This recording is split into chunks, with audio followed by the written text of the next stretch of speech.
I'm beginning to think what I don't get about my self practice, for example, is that after I practice, almost never do I not feel better about myself as a human being.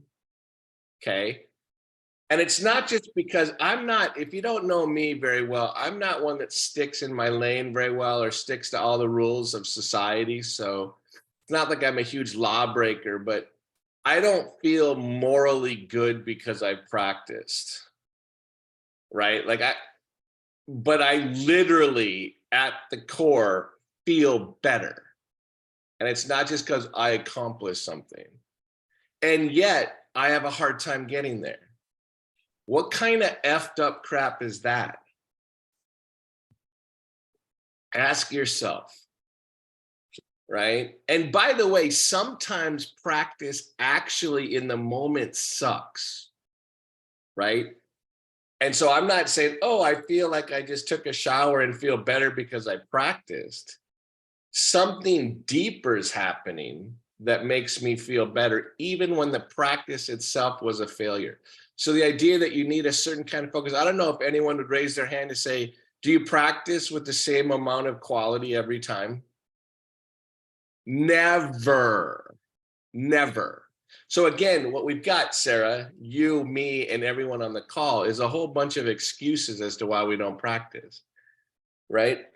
And I think after years, saying, well, how long have I been practicing? Since 1991. So in April, coming up now, it'll be 32 years. Yeah, 32 years. And I think it's because I'm afraid. I'm a little bit afraid of feeling better. I'm a little bit afraid of letting up and receiving. So like and which is weird, right? You kind of go, huh, what the hell? Is it really that I'm afraid to receive? Well, kind of. And anyone that lives with a lot of chronic pain, which I know a lot of you do, mental or physical, it's a little bit, this is going to sound really stupid again. It's a little bit scary to want to feel better. Does anyone know what I'm talking about there? Can you nod your head a little bit? It's weird because it's like, what the hell? That's the dumbest thing I've ever heard. Of course I want to feel better, right? And it's like, something always will get between you and your practice. And I'm beginning to think that it's like, at the end of the day, part of what scares me about my practice, if I'm honest, so I'm starting to practice really well again after a long hiatus of physical ailment, right? So it's like, and I've been practicing just crappily. I've been finding ways to be more distracted. I've been finding all the things to put between me and my practice, right? Which we all do. Let's be honest, right? And so the one thing I know that maybe some of you don't is no matter what I do, I'll be doing yoga the rest of my life, right? No matter what I do, right? Meaning that when I'm not practicing as well, or sometimes for brief time when I've been particularly not well, I know it's temporary. I know it because I'm a yogi. Do you know that you're a yogi? I hope you're not dumb enough to doubt that you're a yogi, right? You might have sputters and starts and this and that. And maybe that's part of the problem for some of you is that you don't really know. You think you're kind of posing as a yogi. Just so you know, there's no posing as a yogi. So that idea of that you're not worthy of being a yogi will arise in your practice. It has for me for 32 years, right? Like there are times where I go, what am I even doing? Like I'm not, I could be so much better at this than I am. I'm not as dedicated as I should be, and I started to recognize that that's part of the yoga practice is not to quash that voice, but to bring it into my poses. right? Not as doubt, but to go, no, there's part of me that resists. I don't know about you. Have you ever heard my phrase that I use sometimes that I think is pretty clever? It's anytime you riff on Shakespeare, it's pretty good, right? Because you're already in really good company. Hell hath no fury like unconsciousness confronted is the line I use a lot, right? It's not just of a woman scorned, right? Taking care of myself and the reasons why I don't have very deep motivations in it, right? Maybe so deep that everyone's got a death wish. I don't know. Some guy named Freud thought that was true. Like the self-destructive part is part of it, right? I think that part of why I get, and these are good questions for you to wonder yourself, and you're not going to solve them mentally. The solution is always the same. Shut up and get on your mat. That's the solution is always the same. It's the question that changes, right? And so there's all distracted, this, that, all these things. You don't know what to do. Yes. You don't think you have the attention to do it well. Yes. Right. Like all the answers to the question are all the same. The solution, no, the solution's the same. The questions are what's varied, right? I think that part of gets me is that when I say hell hath no fury, like unconsciousness confronted, I think there's something so utterly direct about your yoga practice, it's hard to be with. There ain't no hiding, right? You're directly near the hub of your own wheel. And by the way, if we're honest, we don't know what to do with ourselves and very deeply. This has been a human problem for much longer than you've been alive. We're not sure what purpose is. We're not sure about a whole bunch of whys. It all comes to bear. Why do I practice? What's so direct about this that scares me? That's why we find distractions, in my opinion, right? And I realize that the directness is exactly what I crave, but my mind has a hard time sitting with, right? That, oh my God, I'm just right here. There's nothing, I'm just me. If I want to tell everyone I practice for 3 hours, I can. And I can practice and not practice. I can inflate my practice. I can do all these things. One of the solutions of self-practice, and by the way, this isn't just lip service, you will not reap the amazing treasure trove of yoga unless you eventually develop a self-practice, right? I mean, and 95% of all yogis don't, right? That's so it's a steep curve. And part of it is they think that having a practice has also like it's this, it's that, it's got to be every day, it's got to be consistent. No, it'll just get better if it's consistent. But have you ever gone through a phase, if you're a deeper yogi, you know, is that I've practiced too much and injured myself over time. Sometimes it's too consistent. Sometimes I don't let space between me and my practice. It's a constant investigation of practice is a constant investigation, right? All right. So the reason why I say all this is this indirect way for us on this class. If you've joined Team Adaptable's great. Thank you so much. If you haven't, think about joining, even if you don't do anything. But one of the really smart ways to help you practice and get the jump start, which will fade, right? You will ebb and flow with your practice, right? Is to practice with purpose. That's why that's the tagline for Mind Body, for Kiss My Asana. Sometimes it helps if you know, because you're afraid of the directness and self-confrontation of a yoga practice, if you practice for purpose. I think Mind Body students exist because I started practicing for purpose. We think this is noble. It was also an avoidance on my part, right? I decided to think about all of you rather than just actually continue to go farther and farther in my own practice. All right. It's noble. I'm glad I did it. Right. But it's part of why I'm coming back to my practice differently now. So just take a moment. And so remember, one of the yamas of yoga is truthfulness. Know that I'm going to have you ask yourself a question, and there's not one answer. But I think truth is an energy. Here's the question. Why aren't you practicing more? That is an infinite question. And if you're dumb enough to let yourself feel guilty by asking yourself that question or feel shame about it, you're missing the whole point. There is no shame here. Not when it comes to practicing. It's freaking hard. Why don't you practice more? Take a moment.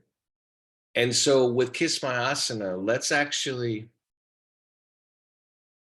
well, I use others as a way to motivate myself in my practice. That's why it has a shelf life. I'm having to rethink. I'll always practice for others.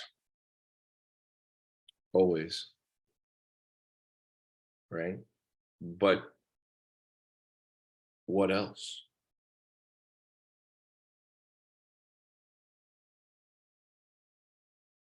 Self-compassion is really hard. Self-care. Is self-care one of the yamas?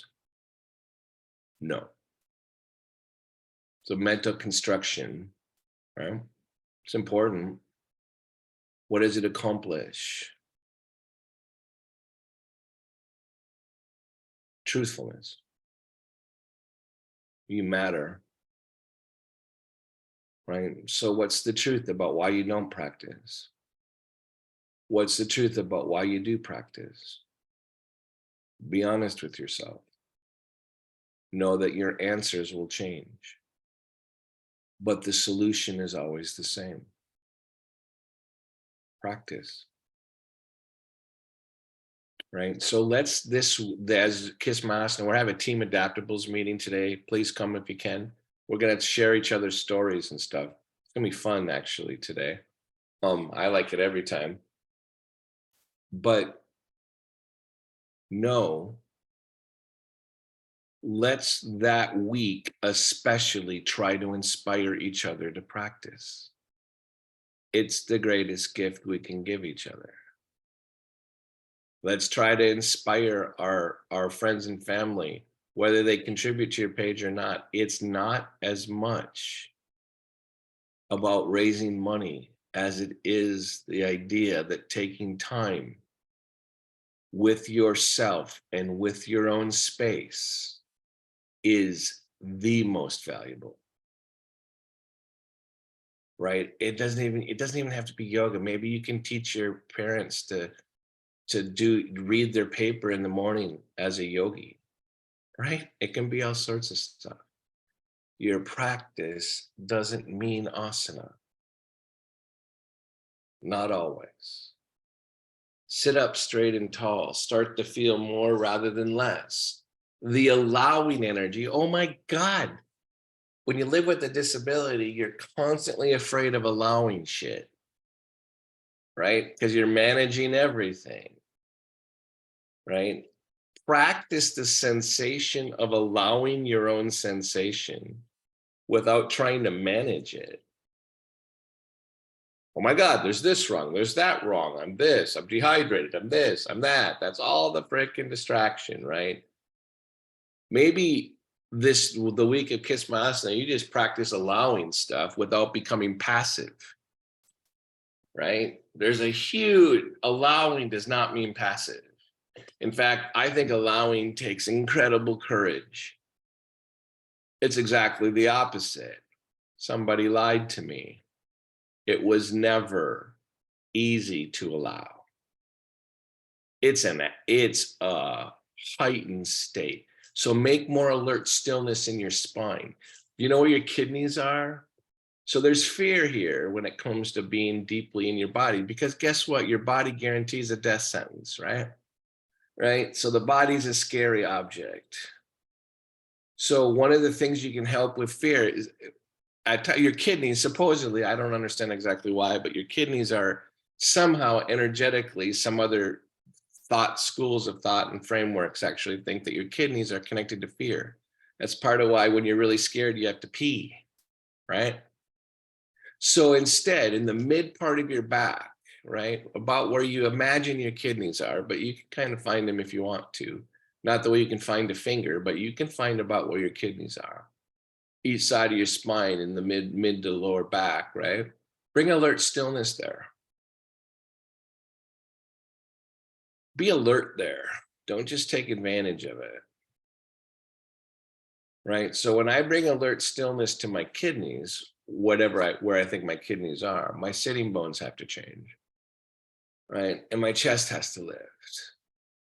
And that alert stillness, instead of like being frozen in the alert stillness the way you would if you were really scared or startled, let this alert stillness soften your jaw on the inside of your mouth. The alert stillness doesn't have to be empty if you let the sitting bones be more awake and the feet more awake below it. Support your alert stillness, what you think is fear, right? Keep it alert. Keep it not alone. We push what we're afraid of off to the edges as if that's a sustainable strategy.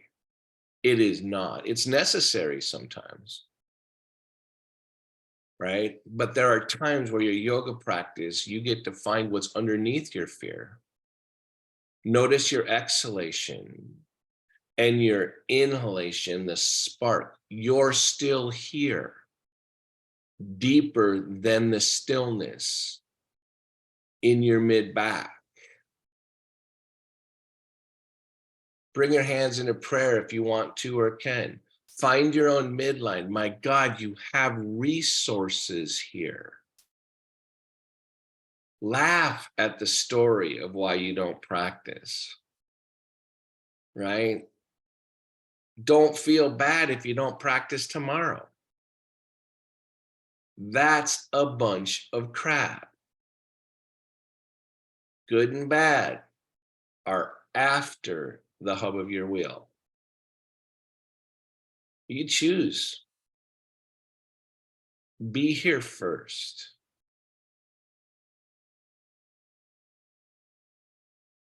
Feel the breath into each nostril, into each lung. Feel each sitting bone, the bottoms of each foot, right? You get to anchor this experience, but use your anchor to maintain and find lightness, not heaviness. There's space in your body. There's resource inward. You don't get to know what's inward. You don't. You have to receive it. And asana is teaching you how to move with it.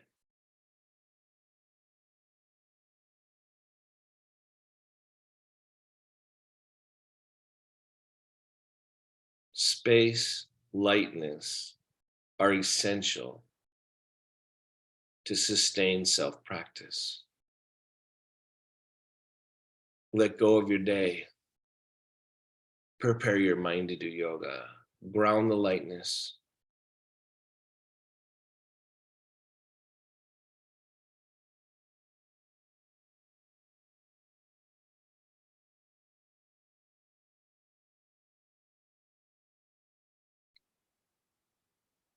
Repose. God damn, your body's going to help here. Your body's going to keep your mind more stable. Your mind will resist.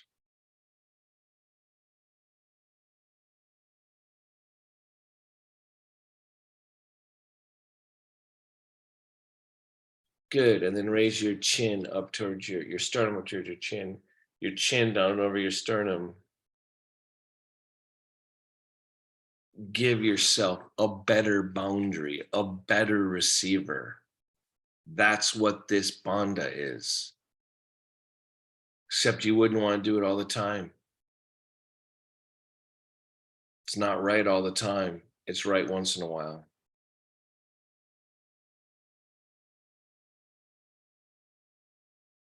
Raise your head up with closed eyes. Open your eyes. That's just it. I don't want to practice yoga every moment of every day. I want to do it a little bit of the day, right?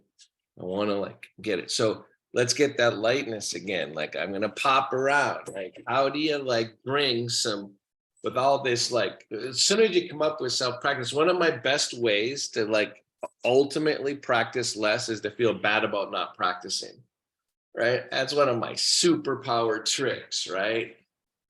If I could just feel bad, that then I don't have to practice. I think that guilt is one of the great stifling energies of human innovation, right? Stifles the, then you get to feel guilty rather than doing what you're afraid of, right?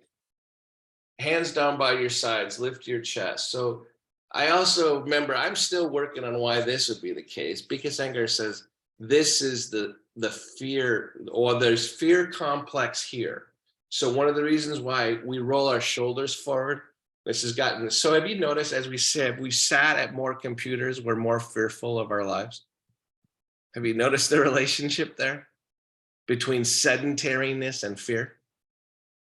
Right? Well, so that's connection I made, but because Iyengar talks about this space right here as being where fear lands, right? It transforms near the kidneys, maybe.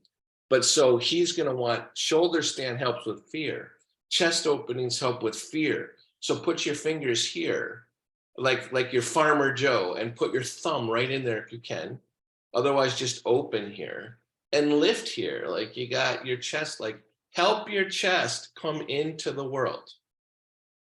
The center of your chest is what touches everything, not your eyes, not your senses, right? Your senses are reaching for stuff because your mind wants to control. This is the touching agent, right? It touches blindly and then release, drop it down. The center of your chest, the seat of consciousness, touches existence blindly, right? So when I'm most discouraged, I have the hardest time opening my chest. I find ways not to open my chest when I'm feeling discouraged. It's exactly the opposite of what I need, right? So now I'm going to find some rhythm here, forward and back. These are things we do every class because I'm too damn serious, right? I am so damn serious. Don't make my mistake, right? Learn from your teacher's mistakes and shortcomings. Holy cow, I have a whole field of shortcomings. Question is, are they going to stop me from practicing? Right? And then off to the side, I'm going to take up some space here. Whoa. Does it prove my mettle if I hold my arms up for a half hour and show that I can hold my arms up? Not really. So I'm watching one person only be able to take up one arm, right? So that's cool. Let's put both arms at the sides like this, but broaden across the collarbones. Inward at the rib cage. I'm pushing on my own rib cage. Outward across my chest. Oh my God, wait. You mean there's magic in my rib cage? Yeah, push it on your rib cage. As you push in at your rib cage, broaden between your shoulder blades. As you push in at your rib cage and broaden between your shoulder blades, hit down through your sitting bones. Oh my God. You mean my spine's actually integral to the distribution of energy in my body? Yes, it is. Arms wide again. As soon as my arms go wide, too much energy clumps right here, and my spine has to like hold in fear or alert stillness. So again, if you're doing one arm, do one arm, right? Right. So am I proving anything if I hold up my arms for a half hour? Sure. That I'm stupid, right? That's one of the things I prove when I do that. Okay. Off to the side, off to the side. You mean I could add rhythm here?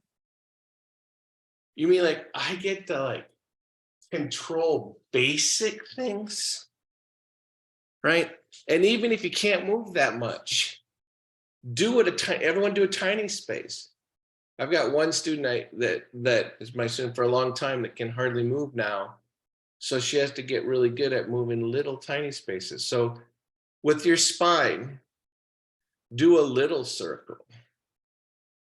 What would that even look like? What the hell? Now I'm going to do a bigger circle, right? And then I'm going to go the other way because damn it, my brain likes one way and not the other. So it gets rigid in its need for control. Then I'm going to go the other way. What? Right? How come some students that sit in simple cross legs get mad at me if I ask them to cross their legs the other way? Right? I'm going to F myself up. I always take the right arm up first to twist. Have you noticed? I'm going left. I'm going left. Why? Because I've got freedom here. Right? And then go the other way. My mind wants the comfort of the routine. Wait, you mean exactly part of your yoga practice is that you don't know what to do?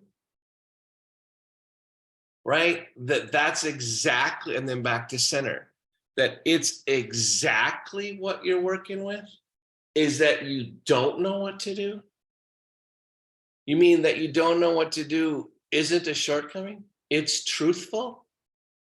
Yeah, shit. It's truthful that I don't know what to do. And then back to center. So this next time as you lean forward, well, have you ever heard me talk about the Mexican jumping bean, right? Like, so, like, I want you to, like your tailbone, I want it to be like a Mexican jumping bean, right? And whether you move or not, I want it to leap up into your mouth, right? And then I want everything to come with me as if this Mexican jumping bean is lifting up into my mouth. You mean and then I'm going to go back to circles on my spine because somebody somewhere figured out that the spine is way more important than we thought. Right? And so I'm going back again. I'm like going, wait. And hopefully you're moving enough where you're starting to get hot. Just a little bit. Right? And then one arm up and then down and one arm up. So now I'm trying to get movement, whether your arm goes up. So let's do it without lifting your arm. Shoulder back. Tap the rib cage. Shoulder back. Tap the rib cage. You mean my rib cage matters? Yeah, so now I'm making shit up right now, just so you know. I'm absolutely making shit up right now. Shoulder back, tap my rib cage, hit my opposite leg. Right? Shoulder back, tap my rib, harder for me to do it this way, hit my leg. I want my rib cage reference to my opposite leg. So I'm tapping, this is the side that's really got too much darkness in it, right? So it's like my left side of my rib cage and my right leg. So I'm going to push down on my right leg, my forearm. I'm going to get my rib cage active here. Then I'm going to do it the other way. Wait, this is a twist? Yeah. I don't have to move so much, but I'm trying to get one side of my rib cage to talk to the opposite leg. Right? Oh, I see. And then back and forth through the midline again. And like, huh, Mexican jumping bean, right? Wait, you mean if I come forward on my sitting bones, I can leap my energy. So now, like I'm thinking about Annie, come forward, leap without moving. What? Good, and then come on back. What is he talking about? Leap without moving. I have to move a little bit, right? Because otherwise my mind doesn't think it's doing anything because it needs feedback. So how do I leap with my spine without moving as much? I mean, if I go from my spine, I actually am engaged in more pranic realization than if I take my whole arms wide. Go out to here again. This helps my mind feel expansive, but my spine is near to the hub of the wheel. Take your arms down. It's the energizer.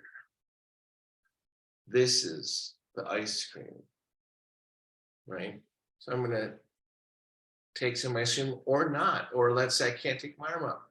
Move it without moving your arm, right? Open here, spread, right?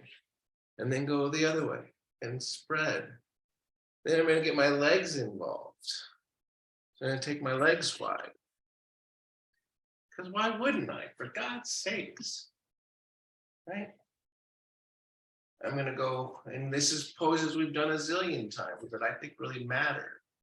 I'm going to push down on my leg because I want cross hemisphere firing of perception, right? So I'm pushing here and opening here, right? I'm grounding the backside and moving in the opposite direction. Does anyone know the song by Sting from the Dream of the Seven Turtles called We Work the Back Scene Together, the black scene? I used to think it was the back scene. I know in my yoga poses, the back scene matters more than the forward scene. So I'm going to actually make this the center of the yoga and this the icing. Except the mind's going to think in relationship to others that this is the icing or this is the center of the yoga, the accomplishment. No, the back scene is the accomplishment, right? It's staying with what's happening enough to know the center is the back scene. It's not where my mind and my eyes go. It's where I'm connected more, right? And this is a lesson that you all as adaptive students are learning so much more profoundly than traditional students. It's not about the outside. It's about something else. Good, and then I'm coming back to the center.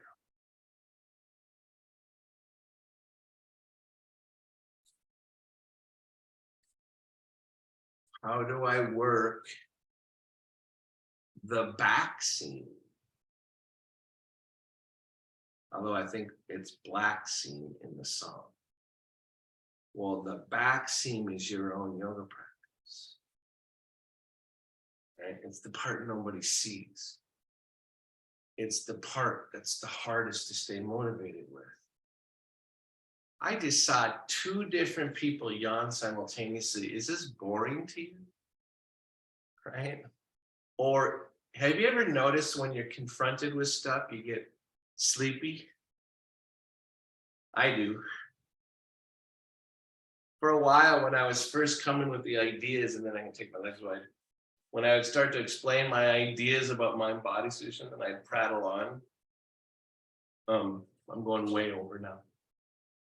I'd start talking about, I'm going to use my chair, and damn it, I'm going to bring the Mexican jumping me into a grounded, right? Open. Where's the back seam? Down here. Where's what looks like accomplishment? Over here. This is part of a Kanasana right now. This is the core, right? I taught this class last week, right? Where's the midline? Where's the action, right? I got to find both. So I used to put people to sleep all the time when I'd rave about consciousness. I thought it was boring. I thought it was because I was boring. And I think it is that. I'm lost in my own head, but I also think it's because we're not ready to go there. Now I'm going the other way and I'm making sure I know. So this side's tighter. So I want to use too much will up here on my shoulder when I know that if the back seam, the here down on this side is what's going to allow this side to open more. It's not about if I violently drive this back.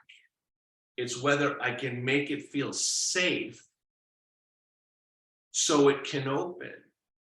The back seam turns out to be the most integral part of the pose.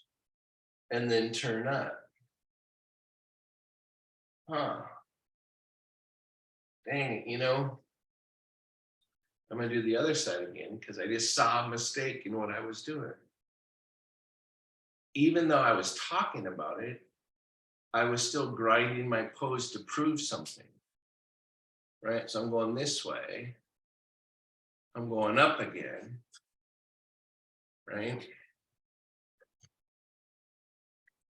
As I turn, hitting down on the back seam, right? And I want to turn upward. You know what I was doing? I wasn't having lightness in between the vertebrae of my spine. I was still grinding. I got lost again, right? So now I'm going to turn, hit down through my sitting bones, have the back seam of where my arm is, my down arm, but I'm going to lengthen my spine. For God's sakes, why wasn't I lengthening my spine?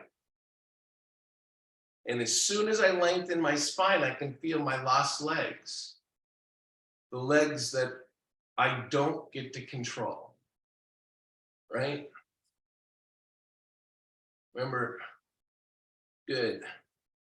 And then come on back. So my spinal cord got severed, right?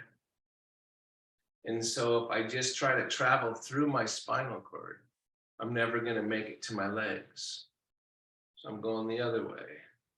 Turns out, however I'm wired, doesn't mean I have to have direct access. So I'm going this way. So this is the side I caught the mistake on. So guess what I'm going to do? I'm going to remind where my spine is by touching my rib cage, right? Because I'm no dummy. I know what yoga feels like. I was losing. This side of my rib cage was popping out. This side of my rib cage was collapsing. So I'm making sure I got boundary on my spine because I know I need to lengthen my spine right when my mind wants to grind. And then come on up. I'm like, come on up, grab the chair. So now I'm turning. I'm knowing the back seam, the down arm. I'm turning. Now I'm going to lengthen my core down through my sitting bones, up through my spine. Let that light come on to help me turn. I'm not going to crank the turn.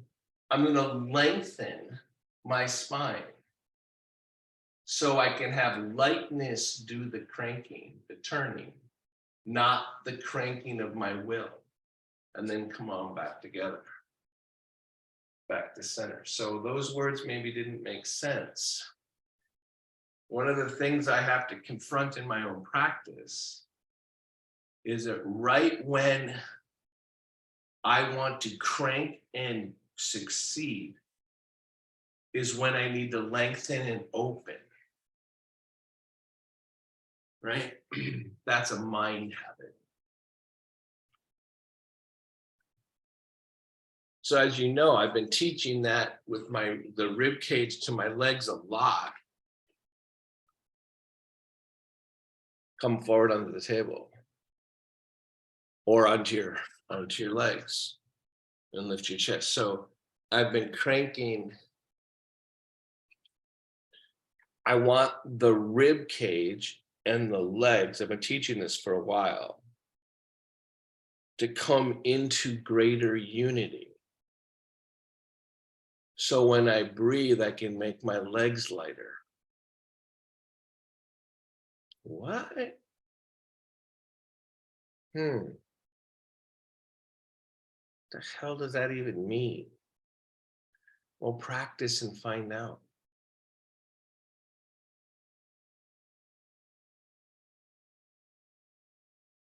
So the diaphragm also has a lower part to it, is the intersection of the subtle body and the physical body.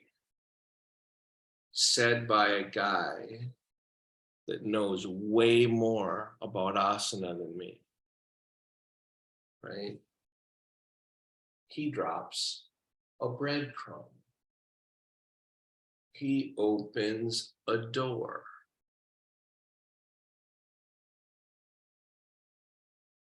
So so this intersection, when I'm saying rib cage to my legs, and I know my subtle body pervades my entire consciousness, I'm watching as I go back here to not over grip at the diaphragm. But if I grip the diaphragm, my mind thinks it's safer. Except if I grip my diaphragm, I don't breathe as well. I cut myself off from an essential part of life force. All because my mind wants to control something. Lean over, touch at your rib cage. Let the relief. See, I've got scoliosis, so my dysfunction allows me to feel it better than you. As soon as I get my spine in the midline, relief travels through my body. Now, if you can't feel a difference, if you only feel the pressure on your rib cage, on your ribs, you're missing what I'm asking you to do, right? Allow that this action, it's just that your mind's not used to listening. Allow that when you give reference to your rib cage, you change everything. Breathe. The fingers of your spine, the spine being the more connected part of your life force, I'm gonna go the other way. Now, I don't feel this one as much because I collapse this way, right? But I'm still going to push on it and look for any change in my overall sensation. You know how I get it? If I push back into my hand with my rib cage, as I push into my rib cage, and this may not be true for you on this side, that's when I get an influx of awareness and light into my legs. So I have to work against it here. I'm going to contrast that. Again, remember, this might not be true for you, might be the opposite, but everyone's got a little bit of curve in their spine. This one, I don't have to, I'm already leaking this way with my spinal energy, right? And so this one, I don't have to push into it. I already am. And then I'm going to watch the contrast. So try to pick up a difference between side to side. And now here I was right. I got to push into my hand. Right? I got to get more my spine, my physical spine, more into my energetic midline. So now back to Farmer Joe. Go down a little bit though. So our spine has energy that seeks expression, that goes out through the ribs and then out to the limbs, right? So your limbs are an expression, right? So I want to get reference to where my spine, my physical spine is, so I can let it submerge back into the midline.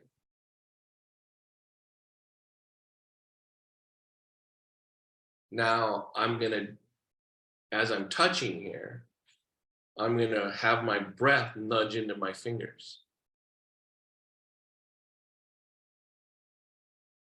Oh my goodness, it nudges better on one side than the other. Wonder what that's about, besides everything. Now I'm going to come forward into whatever version of downward facing dog, right? So you could be on your legs here if you wanted. You could be like this. I mean, there's a whole bunch of versions here. You could be like this, you could be like this, you could be like this. I'm going to choose to have my hands on the table. And oh my God, I'm going to let my rib cage be equal on both sides.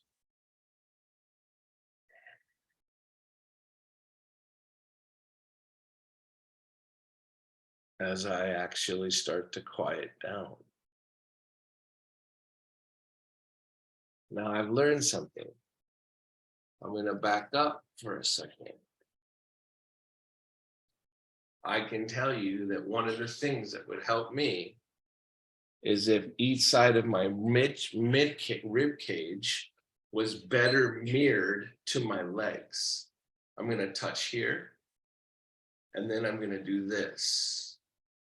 And I'm going to let my brain be more open to these two sensations, right?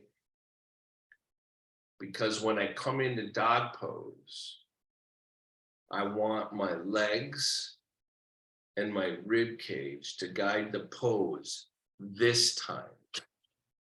Not every time. There's no right here.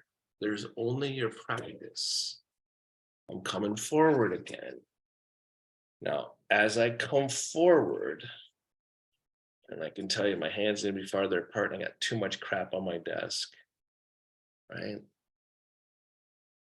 So if I want to distract myself, I'd clear off my desk. I wanted to avoid my practice, or I'd let it be not so good, right? And so now I'm going to be aware of each side of my rib cage, the femur bones moving in, the knees moving in.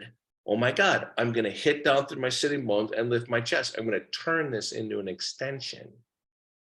Now, in that structure, I don't want you to overdo. I want you to use the suppleness of your breath to move into your rib cage through your diaphragm.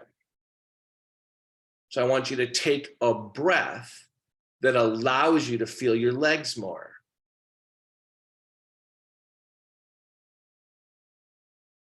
But not your physical legs, the other ones.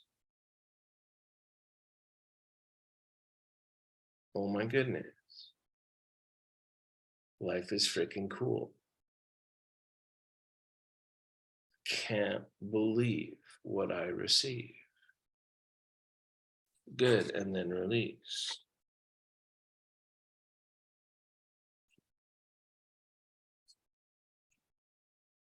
All asana does is show you the happening. right? So now I'm going to come forward.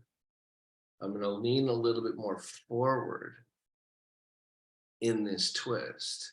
I'm going to revisit Parsvakonasana, the one we did, right? When I was turning up and hitting on the back seam. I'm going to revisit here in this twist, but I'm going to do it lighter because I already know what it energetically feels like. My diaphragm already understands how to participate, how to link the physical with the subtle. So this twist is going to be about grace, not about crank. Lengthen your spine, hit down through your sitting bones, lift your chest, make the twist happen, not from cranking, but from lightness. Lengthen the space between the vertebrae in your spine. Inhale into your rib cage. Let your breath help you make the space in your vertebrae that light your consciousness. Good, and then release. Spent a lot of time thinking about why Bika Sangar called it light on yoga. Right? Inhale, go over. Of course, you could think it's a flashlight. Right? But maybe it's about this other light. So I'm down forward. I'm remembering the pose we did that cranked up and had the back seam. I'm making sure that my rib cage and diaphragm sync up with the length doing the twisting, right? The space feeding the twisting. This side, my will wants to grind. I have to stay deeper to resist my over anxious mind. Good, and then release. I confront rock on this side, lightness when I twist the other way. That's on me, right? So jumping being again, right? I'm revisiting the places I've visited. Back over my chair.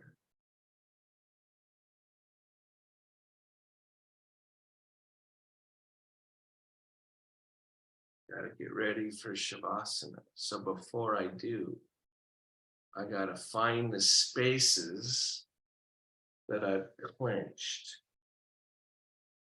There've been a lot for me in my shoulders. I'm going to try to open them, allow them to be nourished. So by the time I plug into Shavasana, I've opened the floodgates. So I can be nourished by it. All right, remember prana follows consciousness more than it follows breath. Prepare for Shavasana. Ooh, I got tension in my neck. Must have been trying too hard. The landing of Shavasana.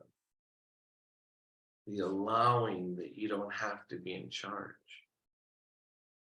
Letting your chair hold you up. Let it touch you with support. Soften the skin on your face, the temples, the jaw, the inside of the mouth. Allow support.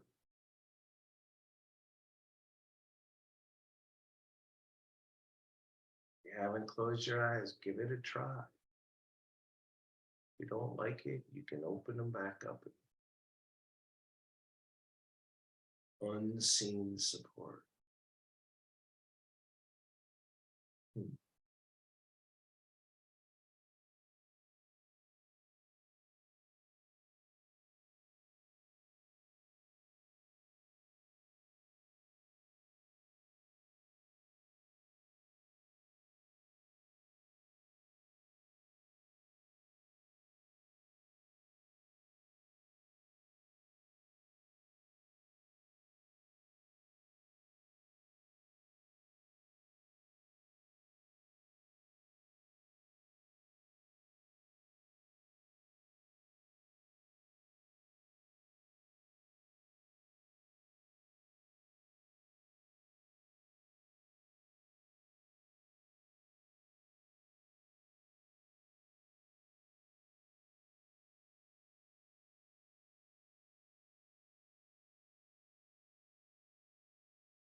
Feel your breath.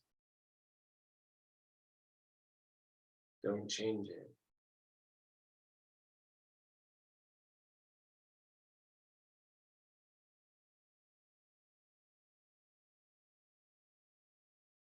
Thank your body.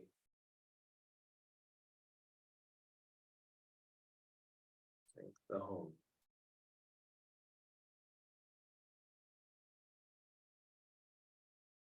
That home precedes everything. Start to bring yourself back. Slightly deeper inhalation. Slightly longer exhalation. Oh my gosh, if your eyes are closed, you get to choose to take in the light more directly. So when you're ready, open your eyes and let it change you. Practice receiving and then close your eyes where you get to control it. The light's going to be there ready for you, whether your eyes are open or closed. It was the constant. You're the fluctuation.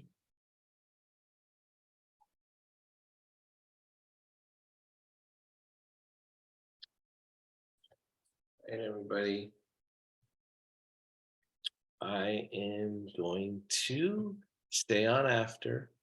I teach this week 16 hours, I think, to teachers that teach vets. So those of you that stay after, we can react to the class, but also things you want me to tell teachers who are going to teach are studying with us for adaptive yoga and science.